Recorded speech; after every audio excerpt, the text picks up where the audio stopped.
In this video, I'm going to show you how you can troubleshoot Fox News app. If you're experiencing any challenge with Fox News app, maybe the app can't open or it keeps on crashing or it is too slow, then use any of these methods to fix this problem. If this helps, please like and subscribe to this channel. Alright, there are quite a number of steps you can take to fix this.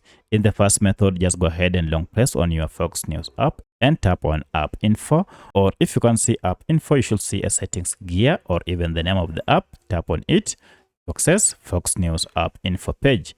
From here, we are going first to clear the app data, more especially the cache data.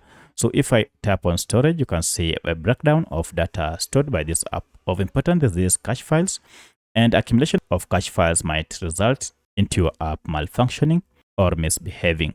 So tap on clear data down below and then choose clear cache and OK.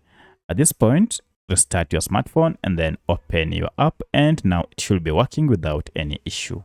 In most cases, this fixes the problem 100%.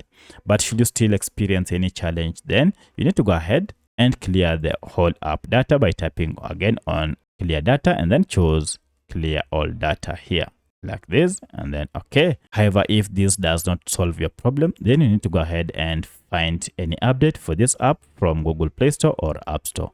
I'm on Android, and therefore I'll go to Play Store and find out if we have any update. For my case, I don't have an update, but should you have one, go ahead and update your app. One of the reasons why your app might be malfunctioning is because you are using an outdated version of Fox News app that might not be supported. At this point, now everything should be okay.